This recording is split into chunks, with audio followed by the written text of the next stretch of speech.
किसान साथियों नमस्कार। डीपीएस फार्मिंग यूट्यूब चैनल में आपका स्वागत है। किसान भाइयों, इस समय हमें सबसे ज्यादा अटैक देखने को मिल रहा है रेड बीटल, यानी कि जिसको रेड पम्पकिन बीटल के नाम से हम जानते हैं, या हिंदी में हम लाडली के नाम से जानते हैं किसान। तो ये जो कीट है बहुत बुरी तरीके से हमारी फसलों को नुकसान पहुंचा रहा है। देखिए, इसका अटैक ज्यादातर जो हमारी कुकर बिट्स क्रॉप होती है, यानी कि बेल वाली फसलें होती हैं, उनमें अटैक देखने को मिलता है। जैसे खीरे के अंदर आपको अटैक देखने को मिलेगा, खरबूजे के अंदर, तरबूज के अंदर, आपको लौकी के अंदर, यानी कि जो भी ये बेल वर्गीय फसलें हैं उनमें ये सबसे ज्यादा अटैक करता है और बहुत बुरी तरीके से नुकसान पहुंचाता है। देखिए, किसान समझते हैं कि ये जो कीड़ा है केवल यही नुकसान पहुंचाता है, यानी कि इसका जो एडल्ट है, यानी कि जो लाल रंग का उड़ने वाला कीट होता है, किसानों को लगता है कि केवल यही नुकसान पहुंचाता है, क्योंकि किसानों को केवल वही दिखाई देता है। ये क्या काम करता है, जो लाल कलर का इसका एडल्ट होता है, जो बीटल होता है, ये पत्तियों को खा करके डैमेज कर देता है। आप देखेंगे पूरी तरीके से पत्तियों को खाता है, पत्तियों को छलनी कर देता है, और जब इसका प्रकोप बढ़ता है तो बहुत बुरी तरीके से फसल को प्रभावित करता है।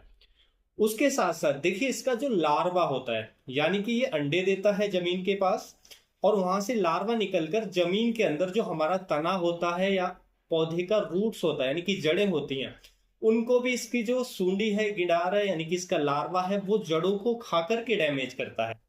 यानी कि केवल जितना हमें दिखाई देता है ऊपर से पत्तियों को डैमेज करता हुआ, उतना ही डैमेज नहीं करता है, ये हमारी फसलों की जड़ों को भी डैमेज करता है, इसका लार्वा जो होता है। तो ये बुरी तरीके से फसल को प्रभावित करता है। देखिए, किसान इसको कंट्रोल करने के लिए स्प्रे तो दे देते हैं, लेकिन जब भी कंट्रोल नहीं होता है, क्योंकि इसका जो लार्वा है वो जीवित होता है, बाद में वही लार्वा से प्यूपा बनता है, प्यूपा से फिर वहां से एडल्ट निकल के ये फिर से हमारी पत्तियों को खा करके नुकसान पहुंचाता है। तो इसलिए इसको कंट्रोल करना बेहद ही जरूरी है। अगर देखिए, अभी इस इनिशियल स्टेज है, यानी कि शुरुआती अवस्था में अभी आपको दिखाई दे रहा है, तो उस समय इसको कंट्रोल करना बहुत आसान होता है। जो हमारे सस्ते केमिकल हैं, आप उनका स्प्रे भी कर देंगे तो अच्छे से कंट्रोल हो जाएगा। जिसमें हमारा प्रोफेनोपोज प्लस साइपरमेथ्रिन आता है, उसका आप स्प्रे कर सकते हैं, या टाटा का टैपकोर आता है जिसमें डाइमेथोएट होता है। 30% जो टेक्निकल है वो देखने को मिलता है, तो आप उसका 2 ml/लीटर के हिसाब से उसका भी स्प्रे कर सकते हैं। तो इनमें से कोई भी स्प्रे ले लेंगे, इजीली कंट्रोल हो जाएगा अगर शुरुआती अवस्था है। तो ये सस्ते जो कीटनाशक हैं कंट्रोल कर देते हैं, लेकिन जैसे जैसे प्रकोप बढ़ता है तो आप ये सस्ते जो कीटनाशक हैं कंट्रोल नहीं कर पाते। आप स्प्रे करेंगे, फिर से थोड़ा सा कंट्रोल दिखेगा, फिर से कीट अच्छे आ जाएगा, हमारी फसलों पे नुकसान पहुंचाना शुरू कर देगा। तो देखिए, फिर अगर ज्यादा अटैक बढ़ रहा है तो उस कंडीशन में आपको जरूरी है कि इसके लार्वा को भी नष्ट किया जाए जमीन के अंदर।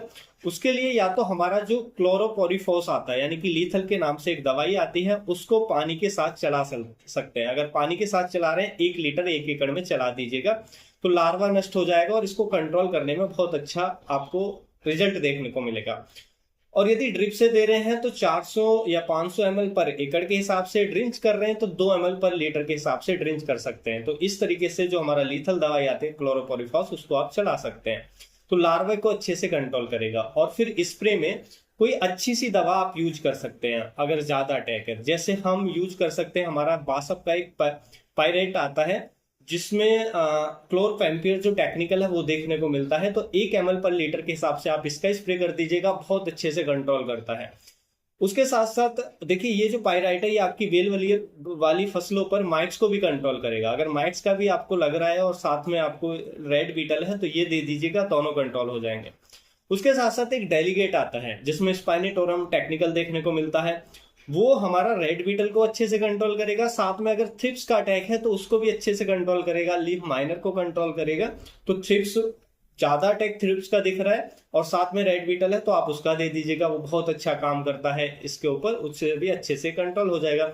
नहीं तो कोराजन आप ले सकते हैं, उसका स्प्रे दे सकते हैं, कोराजन से भी बहुत अच्छे से कंट्रोल हो जाता है। तो जब अटैक ज्यादा बढ़ जाए तो किसी एक महंगे कीटनाशक का एक स्प्रे कर दीजिएगा, साथ में आप तो ड्रिंच कर दीजिएगा या पानी के साथ दवा चला दीजिएगा, तो अच्छे से कंट्रोल हो जाएगा। हालांकि स्प्रे से भी कंट्रोल हो जाएगा, अगर मैं अच्छी दवा का 2 बार स्प्रे ले लेते हैं तो पूरी तरह कंट्रोल हो जाता है। लेकिन क्योंकि जो लार्वा होता है, सूंडी होती है, जमीन के अंदर होती है, तो अगर जो हम एक्सपेंसिव थोड़े महंगे कीटनाशक लेते हैं तो वो उसको भी नष्ट कर देते हैं। लेकिन अगर अच्छा रिजल्ट चाहिए तो उसके लिए फिर आपको ड्रिंच करना पड़ेगा। आप क्लोरोफोरिफॉस का ड्रिंच कर सकते हैं, नहीं तो हमारा जो कार्बोफ्यूरॉन आता है उसको 3 किलोग्राम पर एकड़ के हिसाब से डाल सकते हैं जमीन के अंदर, तो उससे भी जो लार्वा है वो कंट्रोल हो जाएगा।